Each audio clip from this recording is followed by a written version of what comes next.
Ladies and gentlemen, inside today's Locked On Canadians, I do my best to recap a 14 goal, 11 goal first period insanity barn burner between the Montreal Canadiens and the Florida Panthers, and so much more. All that and more inside today's show. Locked On Canadiens, your daily podcast on the Montreal Canadiens. Part of the Locked On Podcast Network, your team every day.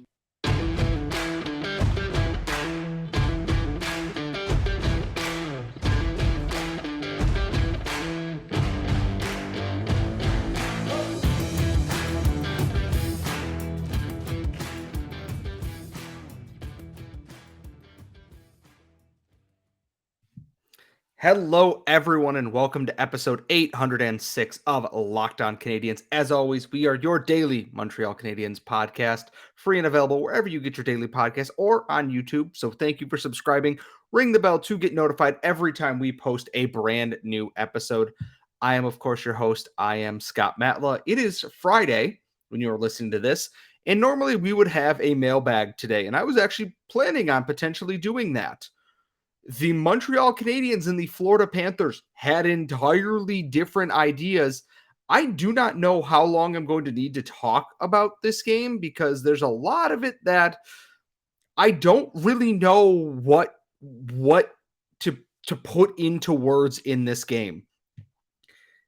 It ended 9-5, and that is somehow not the silliest part of this contest because no goals were scored in the third period. One goal was scored in the third period, I think. I don't know. A lot of things happened over the course of tonight here. And to be very honest with you, if I am the Montreal Canadiens, I am burning this game film entirely, just right to the ground. Poof, it is gone. It does not exist.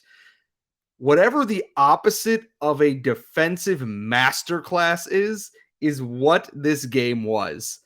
And I am smiling during this because the Panthers think that this is some big achievement.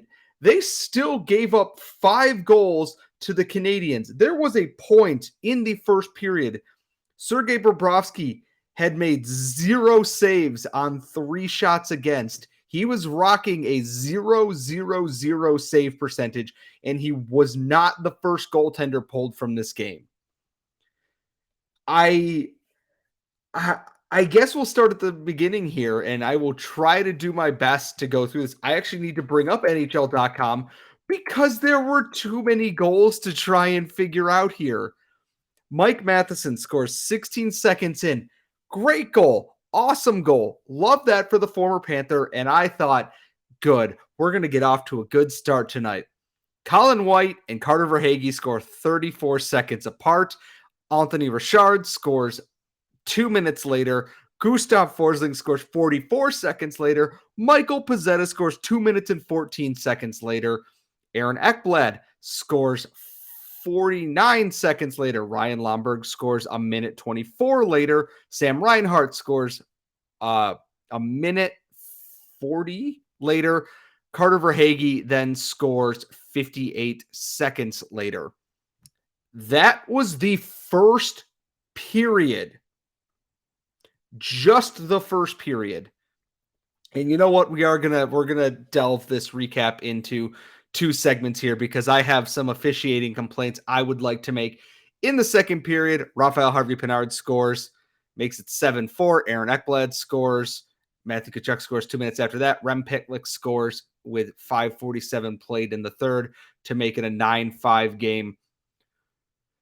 This was, without a doubt, the stupidest game of hockey I have ever watched. Samuel Montembeault was pulled after allowing, I believe, 3 goals on 5 shots. Jake Allen comes in. Jake Allen makes a total of 12 saves. He lets in 6 goals on 18 shots with a .667 save percentage. Samuel Montembeault then comes back in the game. He finished the game as the best goaltender of record by the stats, with an .875 save percentage. Sergei Bobrovsky finished with an .833 and held, I think it took 11 minutes for him to finally make a save on a puck. I have absolutely no words for what this game was. And the thing is, I'm going to try to do a little bit of analysis here from what I saw before eventually this game just spiraled into absolute cocaine-fueled anarchy in the state of Florida.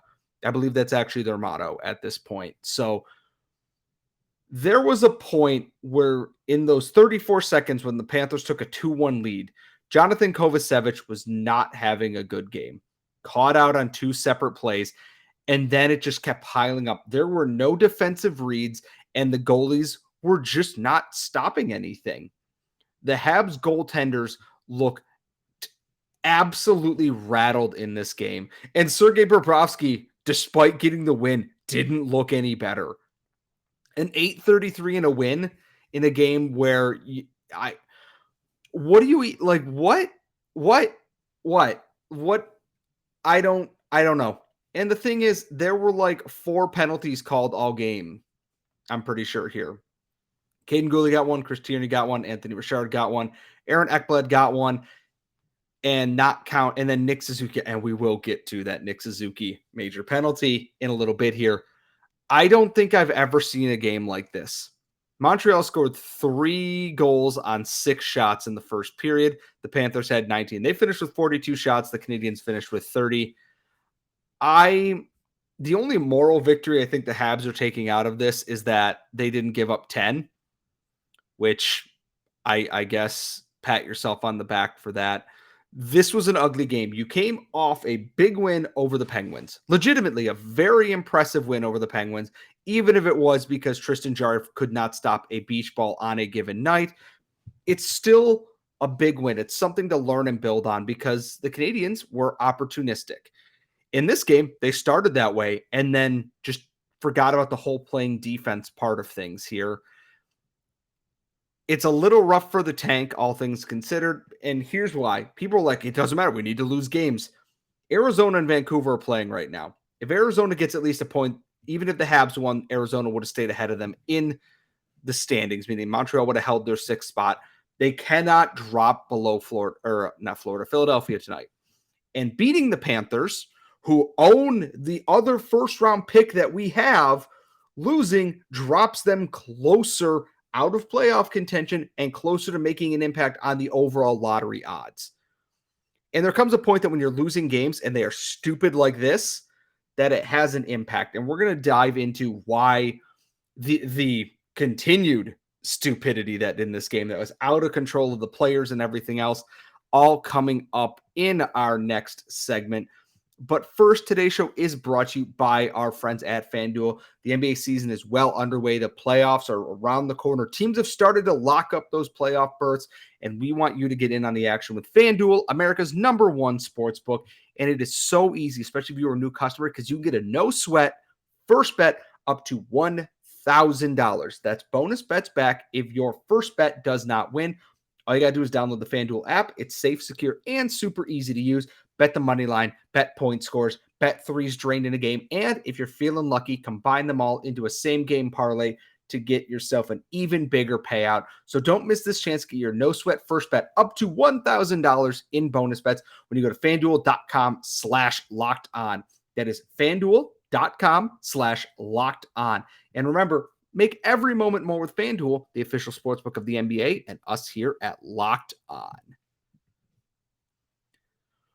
Whew. Okay.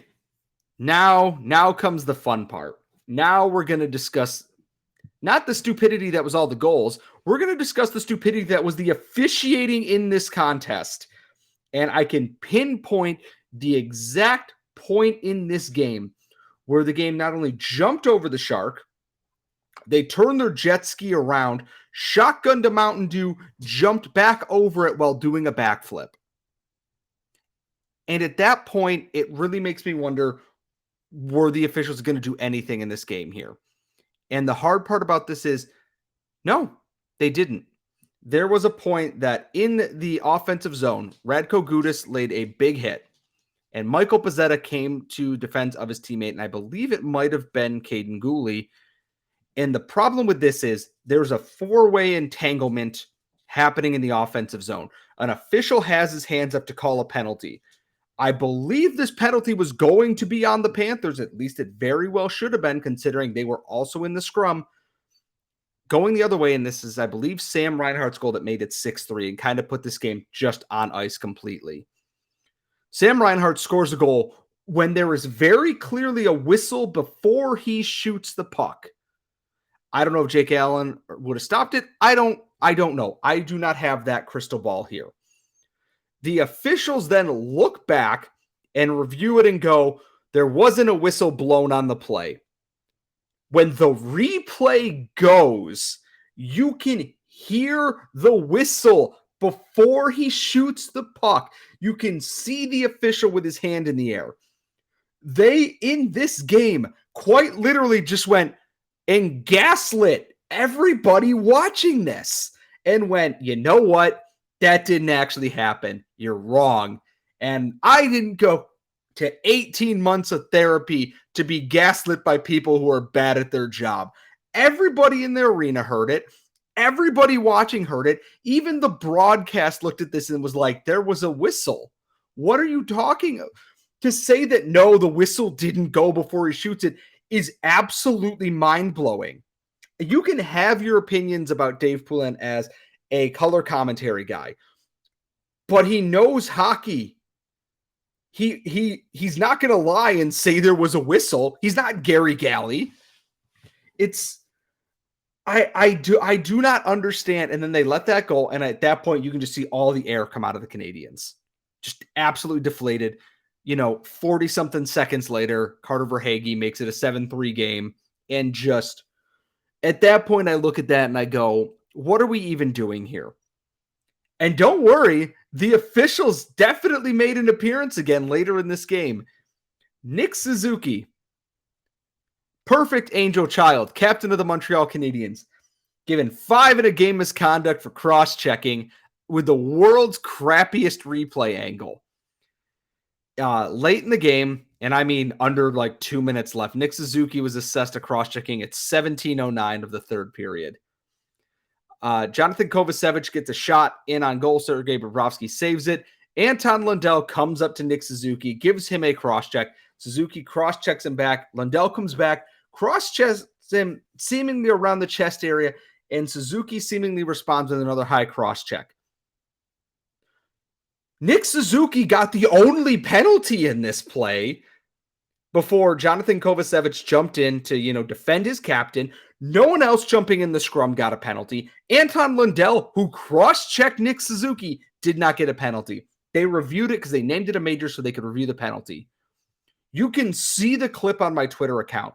It's from the penalty box, like offside camera. It's a replay for ants. And I look at that and I go, there's definitely a cross-checking penalty there. You take Suzuki and you take Lundell and you just say you both get, unsportsmanlike 10-minute misconducts, go to your locker rooms. Just smooth it over and send them off the ice. Giving Suzuki 5 in a game and Lundell absolutely nothing is so bonkersly stupid that I wouldn't believe it if they didn't score 10 goals in the first period of this game. And I look at this and I go, Nick Suzuki is not someone who has a history of dirty hits or any kind of history with the NHL Department of Player Safety. And he got tossed from this game. And I forgot the worst part about that whole Sam Reinhart goal thing. Martin St. Louis wanted an explanation about why that goal counted when he heard a whistle, and the officials would not even speak to him on the bench. Admittedly, I don't know who the officials are in this game, and I'm kind of probably happy about that, because if I did, I'd probably be even more upset. I could probably find out here if I wanted to. There they are. Kendrick Nicholson, Pierre Lambert, Killian McNamara, and Johnny Murray. You suck at your job. To be quite honest, you called a crappy, terrible game. Were there penalties on the Canadiens in this game? Yes. I look at this game and I do not know. It was a cacophony of errors and stupidity across the board. And that Nick Suzuki getting ejected at the end is just a cherry on top of all of that. Losing games is fine. Losing games where things like this seemingly just conspire against you is infuriating as a team, as a guy who wants to find good things happening in these games. And yeah, sometimes they're few and far between. Sometimes you get, yourself smashed in like you did against the Avalanche. Okay, fine. A game like this that was tilted because the officials are bad at their job, and admittedly the Canadiens were not up to it. Who knows? Florida might have scored on the next shift anyways. Who knows? Based on the way the first period went, the Canadiens could have scored on the next shift. I don't know. My biggest fear with all this now, because the Department of Player Safety is that the way it is, Jordan Binnington got suspended 2 games today for his diaper filling against the Minnesota Wild. If Nick Suzuki gets suspended an equal or larger amount, I will happily, or if he doesn't, I'm expecting the NHL Department of Player Safety to do something stupid because that's what they do. And when he does, I will form an emergency episode here. I will sit here and rant and rave until they take me off the air.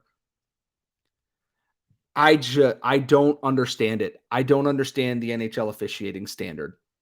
The standard is crap, is what it is. They don't care.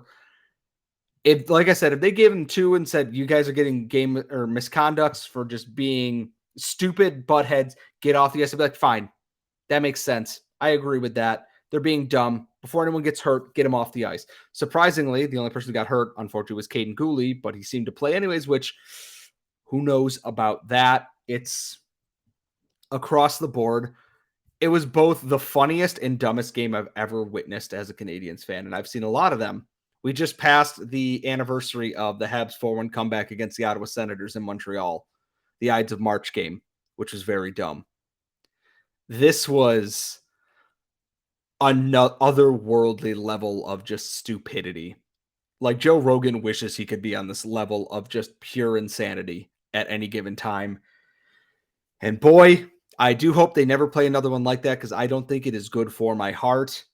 We're going to transition things here. I know we usually do a mailbag on Fridays. I had another important topic I wanted to get to because it is very relevant for those of you who know me, so we will push the mailbag to some point next week. I do have some plans I am working on inside my head and with other potential guests, and we're going to get into all those next week. But coming up next, QMJHL made some big announcements this week about fighting in hockey, and we're going to get into that coming up next.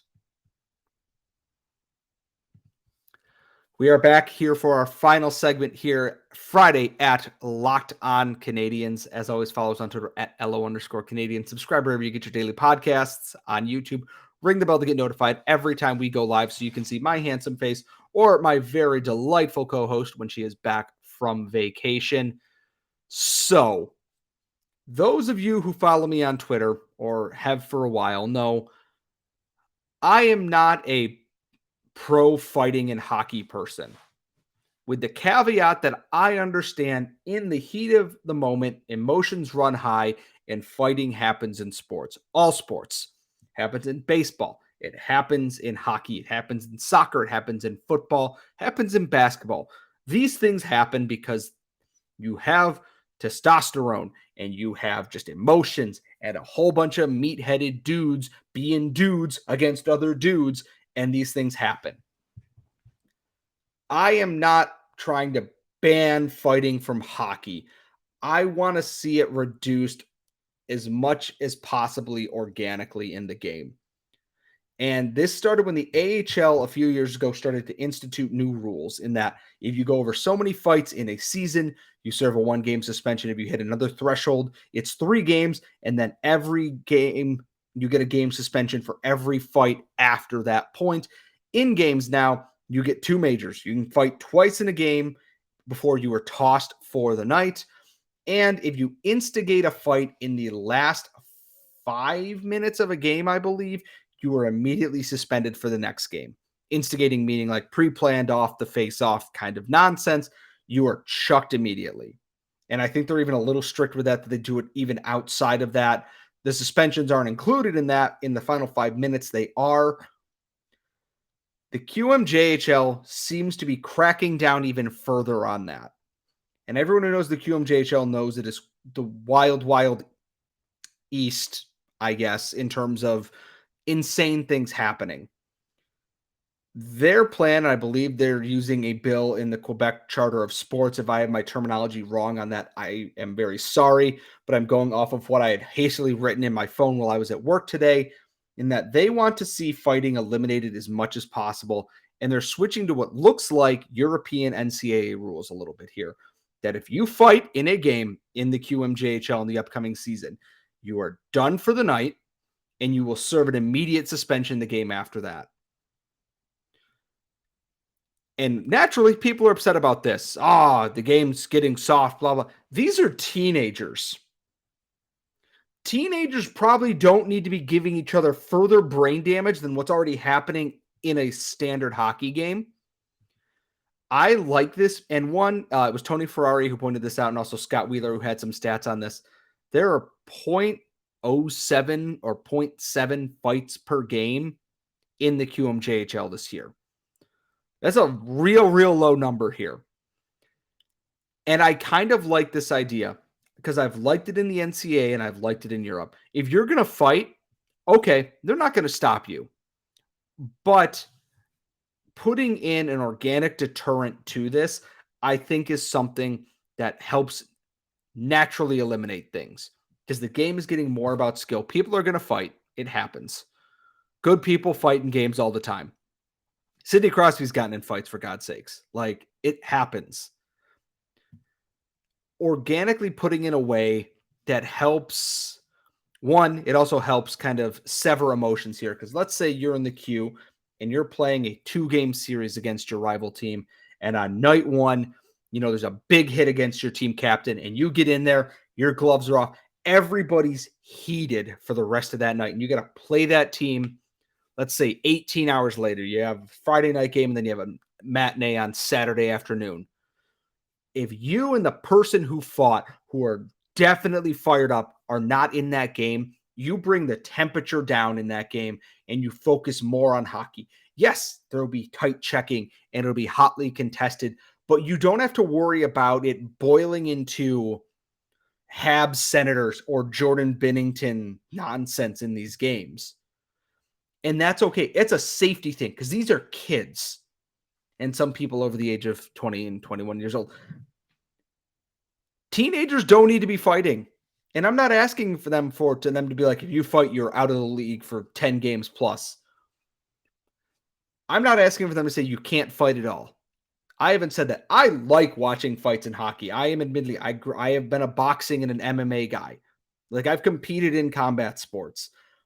I enjoy a good scrap in hockey because it gets the blood pumping in a way that is hard to describe. I don't want to see them ban it because then the narratives and everything are going to be absolutely dreadful. And also, you can't ban it. Sports by nature are always going to be highly emotional across the board. I like the idea that the AHL and the QMJHL are starting to put in place here. You fight too many times, guess what? You're going to sit a game after that. You fight even more after that, you're going to sit more games after that. If you want to play and continue to hold a roster spot, especially in like junior leagues and in the AHL, if you're not playing, there is someone who damn sure wants to take your spot. You might be teammates, but this is their dream too. And keeping yourself in the lineup is one of those ways to keep your dream alive. I like this. I really like the idea of where this is going because they're not outright banning it. People know that if you try and ban it, people are just going to do it more. It's like kids and sneaking out and everything like that. Strict parents make smart kids, make sneaky kids. I really like this idea. I don't want them to remove it from the game. I don't think they will. There's going to be too much old school thinking to potentially make that happen. And if you can make little bits of progress that go towards player safety, development, getting the game to focus more on the speed and skill and finesse parts of it and not the extracurricular parts of it. We don't see teams carry goons anymore. If you're a goon in the modern NHL, you're probably taking a regular fourth line, third pairing defensive shift. People can call Arbor Jacki a goon all he wants. That dude plays second pairing minutes and scores goals for the Canadiens, or did before he popped out his shoulder. Ryan Reeves is probably the last of that kind of player in the NHL. And even he can take a regular shift usually. The game is naturally phasing them out in like a form of Darwinism, in that if you can't skate and you can't play, you're not going to stick in the NHL unless you play for the Arizona Coyotes, apparently. But even in the AHL, fights are slowly kind of dwindling down there. Fights happen. Fights happen a lot. Well, not as much as they used to, but fights still happen.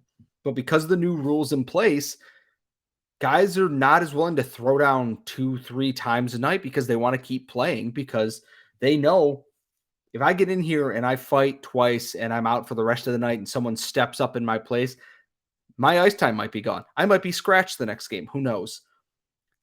I'm interested to see where this goes from the QMJHL. I think learning from Europe and from the NCAA is something that is important in a lot of facets. And it's like, yeah, if you're going to fight, that's fine. We're not going to stop you until the next game. I don't want to see it gone entirely. I just want to see it organically, handled a little bit here. And I think that's exactly what the QMJHL are doing, and the AHL, because it's about development. It's not about fights and everything else. That's my whole spiel on that. I'm sure people are going to have a much different opinion on this than I will, because I've always kind of been staunchly anti-dumb fighting in hockey. I wrote my senior thesis on fighting in hockey and concussions. It was a lot, so it kind of opened my eyes to a lot of things, and I'm understanding that people have different opinions than me on that. However, it is going to be Friday. I don't want to leave you on a downer note. We are going to leave you now. We will be back on Monday with 3 Up, 3 Down, your weekend recap, and probably so much more inside that episode. Remember to follow us on Twitter at LO_Canadiens. Subscribe wherever you get your daily podcasts, and subscribe on YouTube. Ring the bell to get notified every time our new episodes go live.